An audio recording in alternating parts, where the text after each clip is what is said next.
11th cell में हमारा ये सेकंड पार्ट है।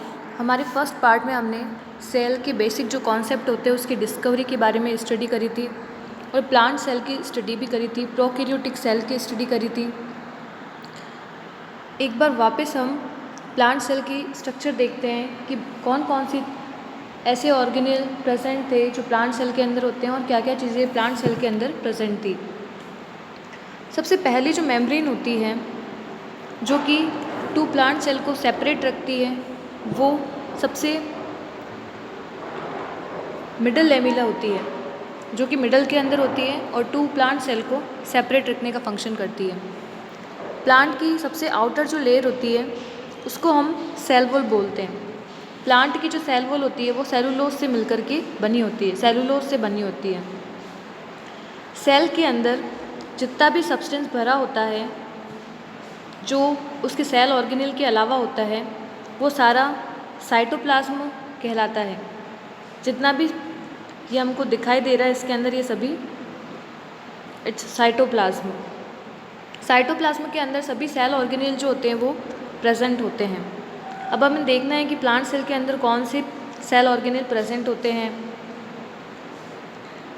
प्लांट सेल की सेकेंड जो मेम्ब्रेन होती है वो प्लाज्मा मेम्ब्रेन होती है जो इनर होती है। इसी प्लाज्मा मेम्ब्रेन को हम सेल मेम्ब्रेन भी बोलते हैं। प्लांट सेल में एक लार्ज वैक्यूल प्रेजेंट होती है जो कि ऑस्मो रेगुलेशन का फंक्शन करती है।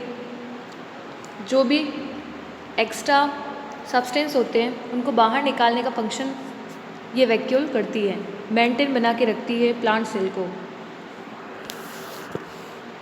इसके अलावा प्लांट सेल में सेंटर में एक न्यूक्लियस प्रेजेंट होता है। इट्स न्यूक्लियस जो कि प्लांट के सभी फंक्शंस को कंट्रोल करता है, रेगुलेट करता है सेल के सारे फंक्शन को। न्यूक्लियस डबल मेम्ब्रेन होता है, यहाँ पर हम देख सकते हैं ये डबल मेम्ब्रेन होती है। न्यूक्लियस के सेंटर में न्यूक्लियस प्रेजेंट होता है। न्यूक्लियस से attach two type of endoplasmic reticulum present होती है। फर्स्ट जो ट्यूबुल लाइक स्ट्रक्चर होती है जो कि न्यूक्लियस के आउटर मेम्ब्रेन से अटैच रहती है, इसके ऊपर स्मॉल पार्टिकल्स प्रेजेंट होते हैं। ये सारे स्मॉल पार्टिकल्स राइबोसोम कहते हैं इनको। और जिन ट्यूबुल्स के ऊपर, जिन लेयर के ऊपर राइबोसोम प्रेजेंट होते हैं तो उस ईआर को रफ एंडोप्लाज्मिक रेटिकुलम कहते हैं। सेकंड आउटर न्यूक्लियर मेम्ब्रेन पर स्मूथ एंडोप्लाज्मिक रेटिकुलम प्रेजेंट होती है। ये जो स्मूथ एंडोप्लाज्मिक रेटिकुलम होती है इनके आउटर सरफेस पर कोई भी ग्रेन्यूल्स प्रेजेंट नहीं होते हैं, ये स्मूथ होती है। राइबोसोम एब्सेंट होते हैं। इसका फंक्शन जो होता है वो लिपिड और कार्बोहाइड्रेट का सिंथेसिस करना होता है। और रफ एंडोप्लाज्मिक रेटिकुलम जिसको आरईआर भी कहते हैं, इसका फंक्शन प्रोटीन सिंथेसिस का होता है क्योंकि इसमें राइबोसोम प्रेजेंट होते हैं। तो इस तरह से ये न्यूक्लियस के स्ट्रक्चर है और न्यूक्लियस के पास में जो भी चीज़ उपस्थित होती है, जो भी सेल ऑर्गेनेल प्रेजेंट होते हैं उनके बारे में। और क्या प्रेजेंट होता है तो प्लांट सेल के अंदर माइटोकॉन्ड्रिया प्रेजेंट होते हैं। Not only one, more than one mitochondria present होते हैं। Mitochondria is a power house of cell. It produce energy in source of energy form of ATP. ATP की फॉर्म के अंदर energy का प्रोडक्शन करता है माइटोकॉन्ड्रिया और ये कई सारे उपस्थित होते हैं सेल के अंदर। मेन प्लांट सेल के अंदर एक सेल ऑर्गेनेल होता है जिसे हम क्लोरोप्लास्ट बोलते हैं। तो प्लांट सेल के अंदर कई सारे क्लोरोप्लास्ट उपस्थित होते हैं। ये क्लोरोप्लास्ट प्लांट सेल को फोटोसिंथेसिस करवाने में हेल्प करते हैं। फोटोसिंथेसिस वो प्रोसेस होता है जिसमें फ्रूट प्रोडक्शन होता है और ये एनिमल सेल जब हम पढ़ेंगे तो उसमें एब्सेंट होंगे। कुछ राउंड शेप स्ट्रक्चर प्रेजेंट होती है जिनको लाइसोसोम कहा जाता है। लाइसोसोम को सुसाइडल बैग्स भी कहा जाता है। लाइसोसोम डाइजेशन में हेल्प करता है, फूड का डाइजेशन करने के अंदर हेल्प करता है।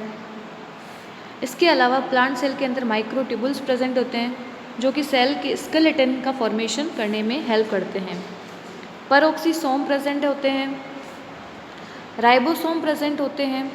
ये राइबोसोम प्रोटीन सिंथेसिस करवाने के अंदर हेल्प करते हैं। इसके अलावा प्लाज्मोडेस्माटा प्रेजेंट होता है। प्लाज्मोडेस्माटा क्या होता है? टू प्लांट सेल को कुछ इस तरह से कनेक्ट करने के लिए कुछ फिलामेंट्स प्रेजेंट होते हैं। ये फिलामेंट ही प्लाज्मोडेस्माटा कहलाते हैं। ये कनेक्शंस होते हैं। टू प्लांट सेल का कनेक्शन जो होता है वो किसकी वजह से होता है? तो प्लाज्मोडेस्माटा की वजह से होता है। तो इस तरह से ये सभी सेल ऑर्गेनेल एक प्लांट सेल के अंदर प्रेजेंट होते हैं। अब हम एनिमल सेल की स्टडी करते हैं कि एनिमल सेल में कौन कौन सी चीज़ें प्रेजेंट होती है, कौन कौन से सेल ऑर्गेनेल प्रेजेंट होते हैं, और दोनों में डिफरेंस भी देखते जाएंगे। प्लांट सेल के अंदर जो आउटर मेम्ब्रेन थी वो सेल वॉल थी, लेकिन एनिमल सेल के अंदर सेल वॉल एब्सेंट होगी। तो पहला डिफरेंस दोनों के अंदर ये होगा, इसके outer only one layer present होती है। ये जो वन लेयर होती है उसको प्लाज्मा मेम्ब्रेन या सेल मेम्ब्रेन कहते हैं। तो एनिमल सेल के अंदर ओनली वन लेयर प्रेजेंट होती है जो कि प्लाज्मा मेम्ब्रेन होती है, जो उसको प्रोटेक्शन प्रोवाइड करने का फंक्शन करती है। जितना भी सब्सटेंस भरा होगा उसको हम क्या बोलेंगे? साइटोप्लाज्म बोलेंगे। जितना भी प्रेजेंट है सेल के अंदर उसको साइटोप्लाज्म कहेंगे। और साइटोप्लाज्म के अंदर ही जितने भी सेल के ऑर्गेनेल होते हैं वो डिस्ट्रीब्यूट होते हैं। एनिमल सेल के सेंटर में न्यूक्लियस प्रेजेंट होता है। एनिमल सेल के सेंटर में न्यूक्लियस प्रेजेंट होता है। न्यूक्लियस का फंक्शन क्या होता है और कौन सी स्ट्रक्चर अटैच होती है न्यूक्लियस से? सेंटर में सबसे न्यूक्लियस प्रेजेंट है जो कि डबल मेम्ब्रेन होता है। ये न्यूक्लियस प्रेजेंट है और ये इसका एनवेलप होता है जो कि डबल मेम्ब्रेन और होता है। न्यूक्लियस के सेंटर में न्यूक्लियोलस प्रेजेंट होती है। जिस तरह से प्लांट सेल के अंदर हमने two type of ER endoplasmic reticulum पढ़ी थी, उसी तरह से एनिमल सेल के अंदर भी two type of endoplasmic reticulum present होती है। First rough endoplasmic reticulum nucleus से अटैच आउटर सरफेस पर, उसके आउटर मेम्ब्रेन पर अटैच रहती है। इनके ऊपर स्मॉल ग्रेन्यूल्स राइबोसोम के प्रेजेंट होते हैं और इनको रफ एंडोप्लाज्मिक रेटिकुलम कहा जाता है। उसी तरह से न्यूक्लियस के आउटर सरफेस पर कुछ ट्यूबुल लाइक स्ट्रक्चर प्रेजेंट होती है, लेकिन उनके ऊपर राइबोसोम प्रेजेंट नहीं होते हैं। इस तरह का जो एंडोप्लाज्मिक रेटिकुलम होता है उसको स्मूथ एंडोप्लाज्मिक रेटिकुलम कहते हैं। RER प्रोटीन सिंथेसिस करवाता है और SER लिपिड और कार्बोहाइड्रेट का सिंथेसिस करवाता है। लाइसोसोम प्रेजेंट होता है एनिमल सेल के अंदर जो कि डाइजेशन में हेल्प करेगा। राइबोसोम प्रेजेंट होता है जो कि प्रोटीन सिंथेसिस का फंक्शन करेगा। माइटोकॉन्ड्रिया प्रेजेंट होते हैं मोर देन वन, और ये माइटोकॉन्ड्रिया पावर हाउस होते हैं, एनर्जी प्रोडक्शन में हेल्प करते हैं, सेल को एनर्जी प्रोवाइड करवाते हैं। मेन जो डिफरेंस होता है प्लांट सेल और एनिमल सेल में वो देखते हैं हम कि एनिमल सेल के अंदर सेंट्रियोल प्रेजेंट होता है, लेकिन प्लांट सेल के अंदर हमने कहीं पर भी सेंट्रियोल नहीं पढ़ा था क्योंकि सेंट्रियोल प्लांट सेल में एब्सेंट होता है। परऑक्सीसोम प्रेजेंट होते हैं। गोल्जी एपरेटस प्रेजेंट होता है, एनिमल में भी होता है और प्लांट सेल में भी प्रेजेंट होता है। इसका फंक्शन सिक्रीशन का होता है। तो इस तरह से ये प्लांट सेल और एनिमल सेल प्रेजेंट होती है, इसकी स्ट्रक्चर होती है। अब हम प्लांट सेल एनिमल सेल में डिफरेंस, प्रोकैरियोटिक यूकैरियोटिक सेल में डिफरेंस पढ़ते हैं। प्लांट सेल और एनिमल सेल में क्या डिफरेंस होता है? प्लांट सेल में सबसे पहले डिफरेंस होता है कि एनिमल सेल के अंदर सेल वॉल जो होती है वो एब्सेंट होती है, प्रेजेंट नहीं होती है। प्लांट सेल के अंदर सेल वॉल प्रेजेंट होती है। जो कि सेलुलोज से बनी होती है। सेकंड, एनिमल सेल में वैक्यूल्स या तो स्मॉल साइज़ में होती है या फिर एब्सेंट होती है। प्लांट सेल के अंदर लार्ज वैक्यूल प्रेजेंट होती है, जैसा कि हमने स्ट्रक्चर में देखा था। प्लांट सेल के अंदर प्लास्टिड प्रेजेंट होते हैं। Plastid different types of plastid होते हैं, जो कि क्लोरोप्लास्ट, क्रोमोप्लास्ट एंड ल्यूकोप्लास्ट होते हैं। एनिमल सेल के अंदर प्लास्टिड प्रेजेंट नहीं होते हैं। एनिमल सेल के अंदर सेंट्रोसोम, जिसे हम सेंट्रियोल कहते हैं, प्रेजेंट होता है, लेकिन प्लांट सेल के अंदर सेंट्रोसोम एब्सेंट होता है।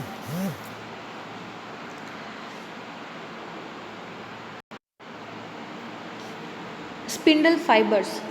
स्पिंडल फाइबर कब बनते हैं? तो सेल का जब डिवीज़न होता है तब स्पिंडल फाइबर का फॉर्मेशन होता है। स्पिंडल फाइबर्स एनिमल सेल के अंदर सेंट्रोसोम से बनते हैं। सेंट्रोसोम से स्पिंडल फाइबर का फॉर्मेशन होता है। ये स्पिंडल फाइबर सेल डिवीज़न के टाइम पे बनते हैं। लेकिन प्लांट सेल के अंदर जो स्पिंडल फाइबर्स बनते हैं वो प्रोटीन से बनते हैं। तो दोनों में ये डिफरेंस होता है। प्लांट सेल के अंदर प्लाज्मोडेस्माटा प्रेजेंट होता है, एनिमल सेल के अंदर नहीं प्रेजेंट होता है। स्पिरोसोम प्रेजेंट होता है, इसमें एब्सेंट होता है। प्लांट के अंदर रिजर्व फूड स्टार्च फॉर्म में होता है और एनिमल सेल के अंदर reserve food glycogen and fat होता है। लास्ट जो डिफरेंस होता है प्लांट सेल और एनिमल सेल में, वो डिवीज़न से रिलेटेड होता है।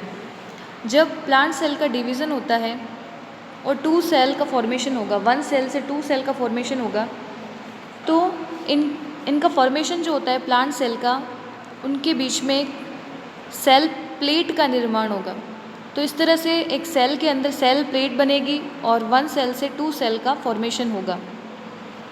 लेकिन एनिमल सेल की जब बात करते हैं तो एनिमल सेल के अंदर सेल प्लेट नहीं बनती है, सेल प्लेट का फॉर्मेशन नहीं होता है इसके अंदर।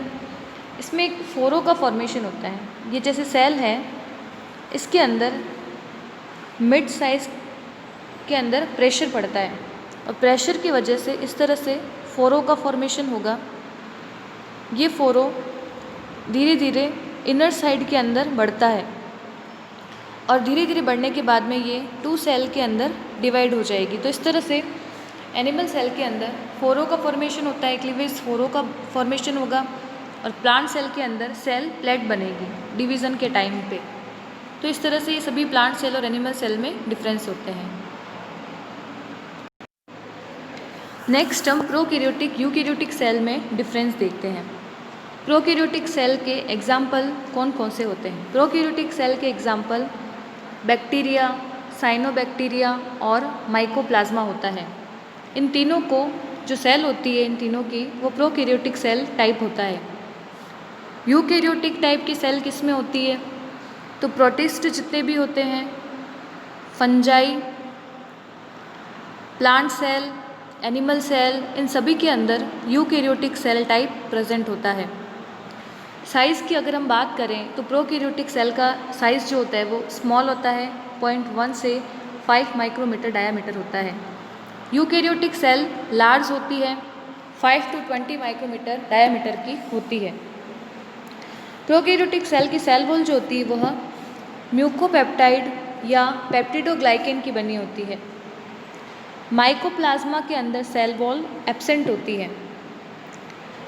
यूकैरियोटिक सेल के अंदर प्लांट सेल में सेल वॉल प्रेजेंट होती है जो कि सेलुलोज से बनी होती है, लेकिन एनिमल सेल के अंदर सेल वॉल एब्सेंट होती है। नेक्स्ट डिफरेंस देखते हैं जिसमें सेल ऑर्गेनेल की बात करते हैं। सेल ऑर्गेनेल पहला जिसमें ER, endoplasmic reticulum, mitochondria, plastid, Golgi bodies and lysosome, peroxisome, इन सभी की अगर बात करें तो प्रोकैरियोटिक सेल के अंदर ये सभी एब्सेंट होते हैं, लेकिन यूकैरियोटिक सेल के अंदर ये वेल डेवलप्ड प्रेजेंट होते हैं। अब वर्क की अगर हम बात करें इन सभी सेल ऑर्गेनेल की, तो पहला ER का जो वर्क होता है वह ट्रांसपोर्टेशन का होता है। सेकंड, माइटोकॉन्ड्रिया का जो फंक्शन होता है वह एनर्जी प्रोडक्शन होता है जो कि एटीपी फॉर्म के अंदर होता है। प्लास्टिड प्लांट सेल के अंदर फोटोसिंथेसिस करवाने के अंदर हेल्प करता है, फूड प्रोडक्शन करवाता है। गोल्जी बॉडी सिक्रीशन का फंक्शन करता है इसके अंदर, यूकैरियोटिक सेल्स के अंदर। लाइसोसोम फूड डाइजेशन में हेल्प करता है। तो इस तरह से सभी फंक्शन जो होते हैं वो यूकैरियोटिक सेल के अंदर होते हैं, क्योंकि इनके अंदर ये वेल डेवलप्ड होते हैं, जबकि प्रोकैरियोटिक सेल के अंदर ये सभी एब्सेंट होते हैं। अगर हम नेक्स्ट डिफरेंस देखें तो प्रोकैरियोटिक सेल्स के अंदर माइक्रोट्यूबुल्स एब्सेंट होती है। माइक्रोट्यूबुल्स जो होती है वो सेल की स्केलेटन का, सेल वॉल का फॉर्मेशन करने के अंदर हेल्प करती है। तो यूकैरियोटिक सेल के अंदर सेल वॉल प्रेजेंट होती है।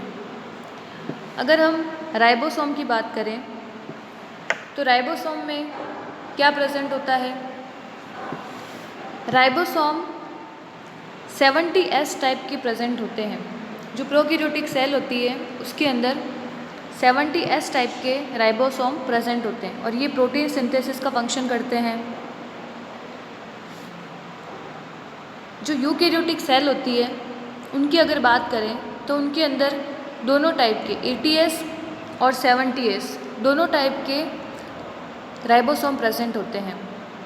70S के जो राइबोसोम यूकैरियोटिक सेल के अंदर प्रेजेंट होते हैं वो ओनली माइटोकॉन्ड्रिया और प्लास्टिड, जिसके अंदर हम क्लोरोप्लास्ट की बात करते हैं, उन्हीं के अंदर प्रेजेंट होते हैं। उसके अलावा जितनी भी यूकैरियोटिक सेल्स होती हैं उनके अंदर 80S टाइप का राइबोसोम प्रेजेंट होता है। राइबोसोम का फंक्शन दोनों के अंदर प्रोटीन सिंथेसिस करवाना ही होगा। 70S टाइप का जो राइबोसोम होता है ये कैरेक्टर प्रोकैरियोटिक सेल का होता है, लेकिन यूकैरियोटिक सेल के अंदर 2 सेल ऑर्गेनेल ऐसे होते हैं जिसके अंदर प्रोकैरियोटिक सेल के जैसे राइबोसोम प्रेजेंट होते हैं। वो 2 सेल ऑर्गेनेल कौन से हैं? तो पहला माइटोकॉन्ड्रिया है और सेकंड प्लास्टिड, जिसके अंदर क्लोरोप्लास्ट होता है। इन दोनों के अंदर 70S टाइप का राइबोसोम प्रेजेंट होता है। नेक्स्ट जो डिफरेंस होता है वो न्यूक्लियस से रिलेटेड। प्रोकैरियोटिक सेल के अंदर न्यूक्लियर मेम्ब्रेन एब्सेंट होती है, न्यूक्लियोलस एब्सेंट होती है, लेकिन यूकैरियोटिक सेल के अंदर अगर हम यूकैरियोटिक सेल की बात करते हैं तो यूकैरियोटिक सेल के अंदर न्यूक्लियर मेम्ब्रेन प्रेजेंट होती है जो कि डबल मेम्ब्रेन होती है, न्यूक्लियोलस भी प्रेजेंट होता है। जेनेटिक मटेरियल की बात करें तो प्रोकैरियोटिक सेल के अंदर जो जेनेटिक मटेरियल होता है वो साइटोप्लाज्म के अंदर स्प्रेड होता है। हमने देखा था कि प्रोकैरियोटिक सेल के अंदर न्यूक्लियोइड के फॉर्म के अंदर होता है, इस तरह से स्प्रेड रहता है वो, क्योंकि उसके बाहर कोई न्यूक्लियर मेम्ब्रेन प्रेजेंट होती नहीं है प्रोकैरियोटिक सेल के अंदर। यूकैरियोटिक सेल के अंदर जितना भी जेनेटिक मटेरियल होता है वो सेंटर्ड होता है न्यूक्लियर मेम्ब्रेन के अंदर। हिस्टोन प्रोटीन जो होता है वो एब्सेंट होता है, इसीलिए इसमें कोई डबल स्ट्रैंडेड डीएनए इस तरह से फॉर्मेशन नहीं होता है इसके अंदर। लेकिन यूकैरियोटिक सेल के अंदर हिस्टोन प्रोटीन प्रेजेंट होने की वजह से डबल स्ट्रैंडेड डीएनए प्रेजेंट होते हैं। Prokaryotic cell always haploid type होती है। हैप्लोइड का मतलब होता है कि N क्रोमोसोम प्रेजेंट होते हैं, लेकिन यूकैरियोटिक सेल हैप्लोइड और डिप्लोइड बोथ टाइप की प्रेजेंट होती है। अगर हम सेंट्रोसोम की बात करें तो सेंट्रोसोम प्लांट से प्रोकैरियोटिक सेल जो होती है उसके अंदर सेंट्रोसोम एब्सेंट होता है, लेकिन एनिमल सेल के अंदर प्रेजेंट होता है और प्लांट सेल के अंदर एब्सेंट था, जो कि हमने पहले देखा था। फ्लैजिला की बात करें तो प्रोकैरियोटिक सेल के अंदर अगर हमने बैक्टीरिया की स्टडी करी थी तो उसके अंदर सेल के बाहर फ्लैजिला प्रेजेंट होता है। ये सेल पड़ी थी और सेल के बाहर इस तरह से फ्लैजिला प्रेजेंट था, लेकिन जो यूकैरियोटिक सेल्स होती है उनके अंदर फ्लैजिला प्रेजेंट नहीं होता है। उनके अंदर अगर फ्लैजिला प्रेजेंट होता है तो वो 9+2 की स्ट्रक्चर के अंदर प्रेजेंट होगा, जो कि हम नेक्स्ट वीडियोस के अंदर स्टडी करेंगे। सेल डिवीज़न किस तरह से होता है दोनों में? तो प्रोकैरियोटिक सेल के अंदर सेल डिवीज़न होता है, उसमें माइटोसिस एंड मियोसिस एब्सेंट होते हैं। बाइनरी फिजन की वजह से डिवीज़न होता है इनके अंदर। क्रोमोसोम के अंदर मूवमेंट हम नहीं देख सकते, उसके अंदर स्पिंडल फाइबर्स इसके अंदर नहीं बनते हैं। माइटोसिस एंड मियोसिस डिवीज़न होता है। क्रोमोसोम क्लियर प्रेजेंट होते हैं और स्पिंडल फाइबर का फॉर्मेशन भी होता है। माइटोसिस एंड मियोसिस क्या होता है? जो सेल का डिवीज़न होता है वो 2 टाइप का होता है, माइटोसिस एंड मियोसिस। माइटोसिस के अंदर जो सेल बनती है उसमें क्रोमोसोम नंबर मदर सेल के सेम होता है, लेकिन मियोसिस जो डिवीज़न होता है उसके अंदर जो सेल बनेगी उसके अंदर क्रोमोसोम नंबर जो होता है वो हाफ होता है as compare to parents, half number हो जाएगा उसके अंदर, जो कि हम सेल डिवीज़न के अंदर पढ़ते हैं। नेक्स्ट सेक्सुअल रिप्रोडक्शन होता है।